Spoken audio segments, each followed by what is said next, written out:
इंदौर के छोटा बांगरदा रोड पर 24 कैरेट कॉलोनी के निवासी इन दिनों गंभीर समस्याओं का सामना कर रहे हैं। कॉलोनी का मुख्य मार्ग जो नरीमन सिटी कॉलोनी से होकर गुजरता है, उसको माफियाओं ने पूरी तरह से बंद कर दिया है। लोगों का कहना है कि नरीमन सिटी कॉलोनी के राजेश जायसवाल और रुपेंद्र लिखार ने ये सब किया है। उन्होंने इस मार्ग पर जेसीबी से खुदाई कर दी है, जिससे रास्ता पूरी तरह से बंद हो गया है। आइए जानते हैं पूरा मामला क्या है। उस नियम के अंतर्गत ये चीज है ही नहीं, ये नई चीज लाके खड़ा कर रहे हैं।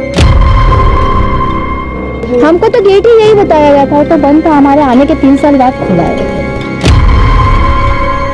ये एक रास्ता था जो कि लीगल है उनका, और हमारा कॉमन रास्ता है, उसको उन्होंने खोद दिया है। कल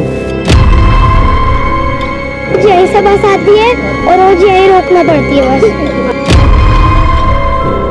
वहाँ से डर भी लगता है, और कभी गाड़ी वाड़ी फिसल गई तो वहाँ पर पूरा काटा ही काटे है। नक्शा और सारी चीजें कलेक्टर कार्यालय, पुलिस थाने में जमा कर चुके हैं। मैंने पूछा कि आप रोड क्यों खोद रहे हो, तो उनका कहना था कि हमको एक सीवरेज लाइन डालनी, हमारे चैम्बर चौक हो रहे हैं। 24 कैरेट कॉलोनी के निवासियों का कहना है कि समस्या पिछले कई दिनों से बढ़ रही है। नरीमन सिटी कॉलोनी के राजेश जायसवाल और रुपेंद्र लिखार सहित कुछ लोग 24 कैरेट कॉलोनी के निवासियों को बार बार रोक रहे थे, उनके बारे में पूछताछ कर रहे थे और महिलाओं के साथ अभद्रता कर रहे थे। धमकियां दी जा रही थी कि अगर मेंटेनेंस शुल्क नहीं दिया गया तो उनके मुख्य मार्ग पर दीवार खड़ी कर दी जाएगी या गड्ढे खोद दिए जाएंगे। उस नियम के अंतर्गत ये चीज है ही नहीं, ये नई चीज लाके खड़ा कर रहे हैं। नहीं तो आप लोगों को हमको तो गेट ही यही बताया गया था, तो बंद था, हमारे आने के 3 साल बाद खुला है वो। हम आते ही जाते यहाँ से थे। मेन वो तो हमने खोला कि हमको शॉर्टकट चाहिए, बहुत लंबा है। अदरवाइज अगर हमने वो गेट न खोला होता तो ये तो अभी भी हमारा चलता। अब चूंकि हमने आना जाना कम कर दिया तो इन्होंने अपना अधिकृत कर दिया। तो कॉलोनाइजर जिसने आपको प्लॉट बेचे उनसे लोगों से बात की आप लोगों ने? बिल्कुल भी अभी ये नहीं मालूम, ये इन लोगों को मालूम है। की है उनसे बात। तो क्या बोल रहे हैं वो लोग? वो बोल रहे हैं हम आपके साथ हैं, करेंगे बात। तो वो तो आए नहीं, आप संघर्ष आप लोग कर रहे हो। हाँ वो है, उसने तो अपने कॉलोनी काट के बैठे हैं। हाँ।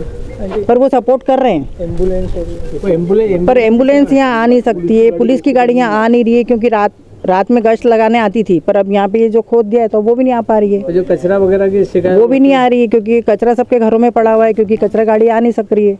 तो परेशानी तो सबको हो ही गई है ना। दूध वाले नहीं आ रहे हैं, न्यूज़पेपर नहीं आ रहा है, वो सब परेशानी हो गई है। अब सुरक्षा की दृष्टि से भी देखा जाए तो बहुत गलत है, क्योंकि पुलिस अगर अंदर गश्त करने नहीं आएगी तो हम लोग क्या करेंगे? हाँ वो तो है ही, चोरी और सबका डर है, वो भी नहीं आ पाती है, एम्बुलेंस भी नहीं आ सकती है, तो परेशानी तो है ही ना।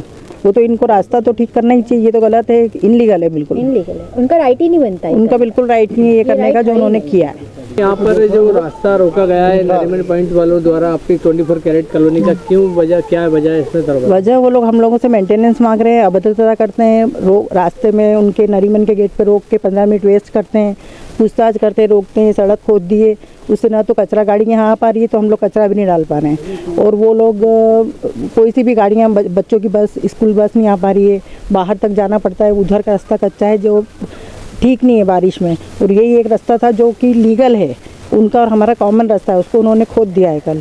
उससे सभी को परेशानी हो रही है, बच्चे, बूढ़े, महिलाएं, सभी को परेशानी है। कितने परिवार निवास करते हैं इस कॉलोनी? यहाँ पे करीब 35 परिवार हैं अभी।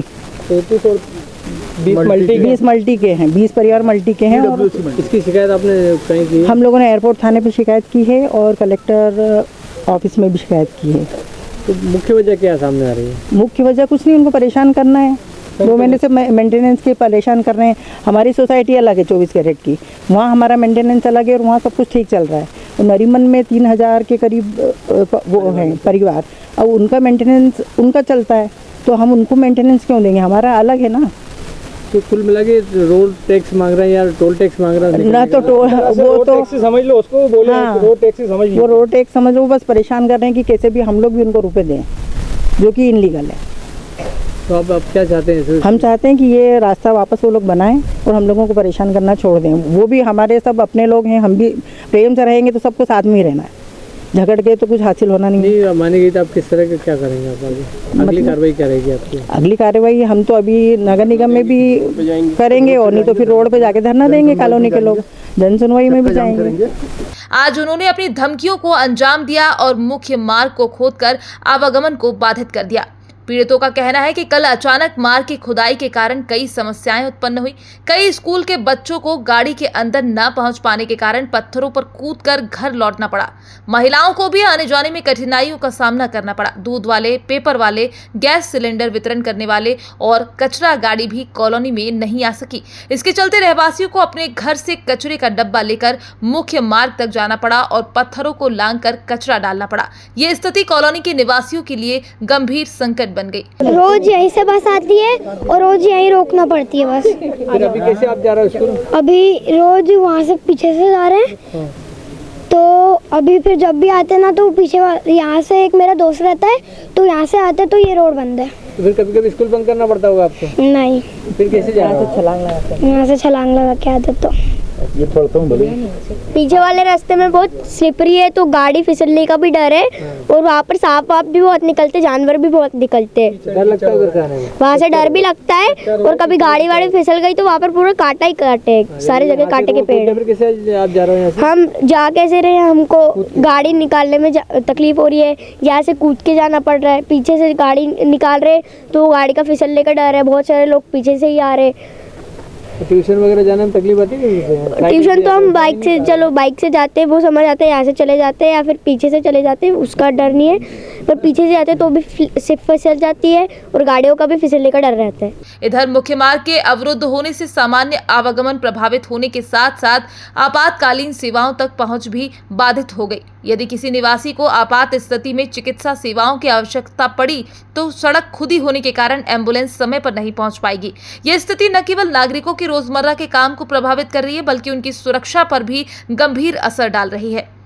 24 कैरेट कॉलोनी के निवासियों ने स्थानीय प्रशासन से इस मामले में तुरंत कार्यवाही की मांग की है। उन्होंने पुलिस प्रशासन और कलेक्टर कार्यालय में भी इसकी शिकायत की है और निवेदन किया है कि प्रशासन जल्द से जल्द इस बाधा को दूर कर आवागमन को फिर से सुचारू करे ताकि कॉलोनी के निवासियों को किसी भी प्रकार की समस्या का सामना न करना पड़े और उनकी सुरक्षा सुनिश्चित हो सके। कॉलोनी वासियों ने स्पष्ट किया है कि उनका मेंटेनेंस ठीक प्रकार से संचालित हो रहा है और वे अपने अधिकारों की रक्षा के लिए खड़े रहेंगे। लगभग 35-40 घर हमारे यहाँ हैं। हमारी एक सोसाइटी हम बनी हुई है जिसका हम पूरी तरह से मेंटेनेंस सबसे लेते हैं और उसको व्यवस्थित रखते हैं। अभी जो हमको सुनने में आया कि नरीमन में भी सोसाइटी बनी है, बट सुनने में आया शायद वो सोसाइटी अभी फॉर्म नहीं हुई है, पर वहाँ अध्यक्ष है राजेश जायसवाल और मिस्टर निखार करके सचिव है। वो लोग काफ़ी दिनों से हमसे बोल रहे हैं कि आप लोग ये वाला रास्ता यूज करते हैं तो आपको हमारा मेंटेनेंस देना पड़ेगा, रोड टैक्स, जिसको हम रोड टैक्स बोल सकते हैं। परंतु जब हमने प्लॉट लिए थे, जब हमने यहाँ मकान बनाए, तब हमको टाउन एंड कंट्री और कॉलोनाइजर ने यही रोड दिखाया था आने जाने के लिए कि यही आपका मेन रास्ता है। टीएनसी में अप्रूव्ड हुई है? ये टीएनसी में भी अप्रूव्ड है। हमने नक्शा और सारी चीज़ें कलेक्टर कार्यालय, पुलिस थाने में जमा कर चुके हैं। कल जब वो गड्ढे की खुदाई कर रहे थे तो हमने पूछा कि आप रोड क्यों खोद रहे हो, तो उनका कहना था कि हमको एक सीवरेज लाइन डालनी, हमारे चैम्बर चौक हो रहे हैं। हमने पूछा सीवरेज लाइन कहाँ से डालनी है, तो बोले वहाँ आगे से होती हुई यहाँ तक आ रही। तो हमने कल ये कहा था कि आप पहले वहाँ डालिए, वहाँ जब आपकी लाइन डल जाए तब यहाँ पाइप डाल के इमीडिएट उसको पैक कीजिए। उसके रीज़न है 2-3। स्कूल बस यहीं से आती है, कचरा गाड़ी डेली यहीं से आती है, दूध वाले डेली यहीं से आते हैं, बच्चे स्कूल से यहीं से आते हैं और इमरजेंसी के लिए हमारे पास सिर्फ यही रास्ता है, क्योंकि एक रास्ता पीछे है बट वो कच्चा और वहाँ पे काफ़ी हादसे हो चुके हैं। उसका भी हमने एप्लीकेशन दिया हुआ है। वहाँ पर रात को लूटपाट होती है, महिलाओं के साथ चेन खींच चुके हैं, पर्स खींच चुके हैं, मतलब उनके पर्स भी ले चुके हैं जो लेडीज से रात को आती है। तो हम नॉर्मली 7 बजे बाद वो रास्ता यूज नहीं कर सकते, वहाँ पर कीचड़ भी काफ़ी ज़्यादा है। तो कल काफ़ी बहस हुई, डिस्कशन हुआ, लोग मतलब हाथापाई पे आ गए थे वो लोग कि नहीं हम तो खो देंगे इसको। हमने 101 डायल किया, 100 नंबर डायल किया, पुलिस को बुलाई, सारी बात बताई। उसके बाद वो हमसे कंटिन्यूसली बोल रहे कि आप मेंटेनेंस दो तो ही हम आपको रास्ता दे पाएंगे। पुलिस से बात की, पुलिस ने क्या बोला? पुलिस का कहना है कि हम एक बार चेक करवाते हैं। हम थाने गए थे सारे कॉलोनी के लेडीज़ और हम लोग, तो उन्होंने बोला है कि हम आपका पक्ष सुन चुके हैं, उनका पक्ष सुन लेते हैं। उनका कहना है कि हमने सिर्फ ये सीवरेज के लिए डाला है, तो सीवरेज 1 या 2 दिन में हो जाना चाहिए। और आप देख सकते हैं सीवरेज के लिए मतलब लाइन लंबी होनी चाहिए, सिर्फ गेट तक की लाइन है जिसको रोक दिया गया है। और यहाँ आगे कोई लाइन भी नहीं, कोई लाइन ही नहीं। उसके बाद लाइन सामने की साइड, कोई इंस्ट्रूमेंट वगैरह भी नहीं लाई। निगम में कोई शिकायत की आपने? निगम में शिकायत बची हो हम कल करेंगे। कल हमने पुलिस थाने पे और एसडीएम कार्यालय और कलेक्टर कार्यालय में शिकायत की है इसकी। वहाँ पे इमीडिएट पंचनामा बनाने के लिए आए थे, नायब तहसीलदार थे शायद वो, और पुलिस वाले भी इसका मुआवना करके गए हैं कल। अपना परिचय देंगे। हाँ सर, मैं रामेश्वर गुप्ता, 24 कैरेट।